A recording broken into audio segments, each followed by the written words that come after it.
So we're going to shoot a couple videos and talking about what to do if you have a 1-hour clinic, a banjo clinic, and you don't know who's coming. So you want to do something where everybody can participate. All right. So what we're basically, the purpose of this clinic is to show people your basic bluegrass rhythm, which consists of a downbeat and a upbeat. Okay, so the downbeat being when on the guitar where you play the bass string, and the upbeat is where you play the strum. So, and generally it sounds something like this.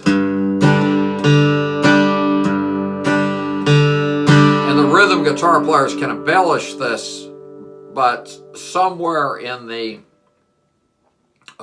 music there has to be those two beats. Okay,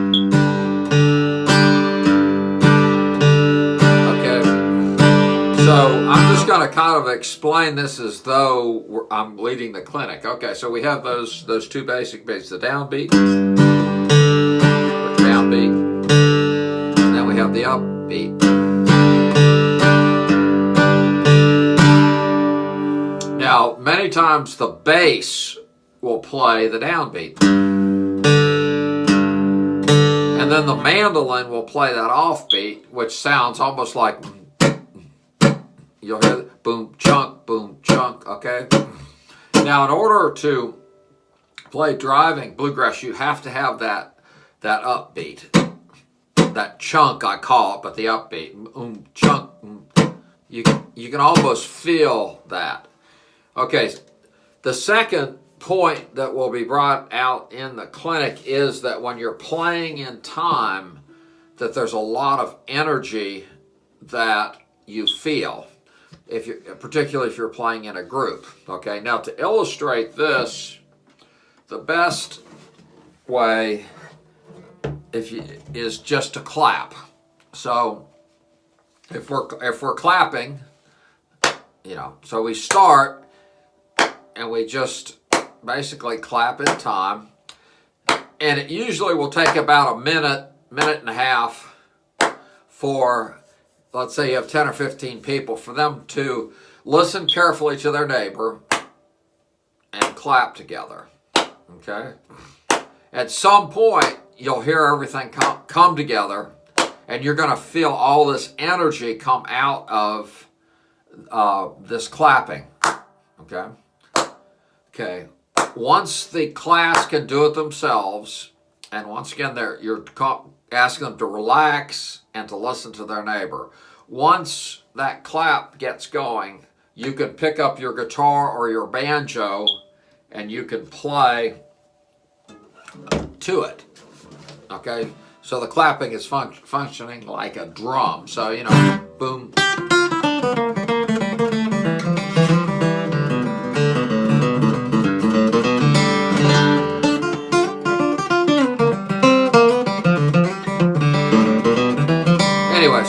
So basically, if you had a guitar, you would play something like that, or if you had a banjo, you could play a banjo tune. So I'm going to do these in shorter segments so they get up on YouTube faster.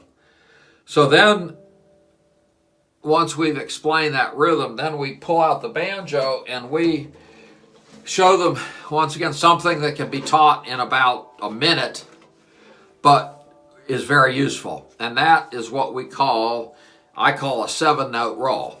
Now, to do this, I'm playing the 5th string, the 3rd string, and the 1st string. Okay? And I play that in 7 notes. So it's thumb, index, middle, thumb, index, middle, thumb, pause. Pause. And you can even get the students to understand that you can even start moving your body to this.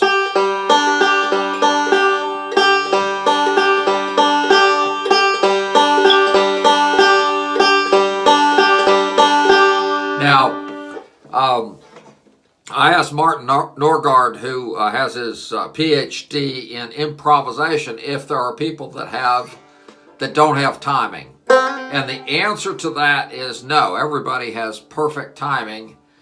And if you didn't have perfect timing, you couldn't walk. You couldn't go upstairs because that's a timing activity.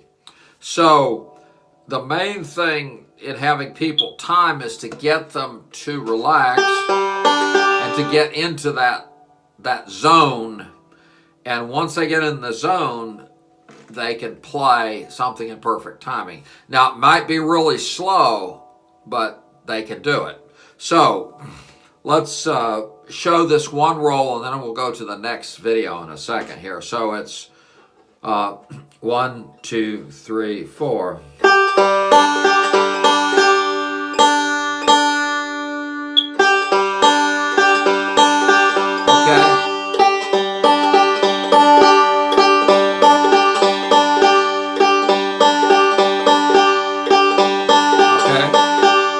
Now, if you're playing that in time, feel the energy. I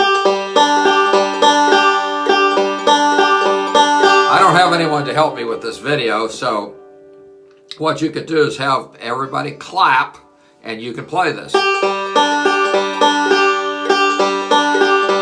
then the only other thing I'll say about this roll is if you play the 5th, 3rd, and 1st string, those are 2 G's and a D, which basically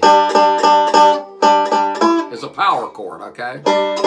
Now, the significance of this is when I play this, you don't even have to note the banjo, you don't have to make any chords. You can play any chord on the guitar as I'm playing this, as long as it's in the key of G. So you can play G, C's, A minors, E minors, F's, and so on and so forth.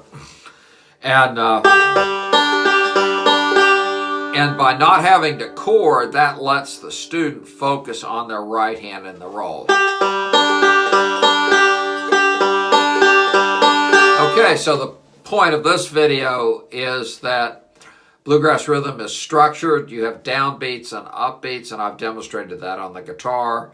And I've shown you a very simple roll that you can do slowly. And I've suggested that you reinforce the downbeat by having the students clap, and then you can play along with them.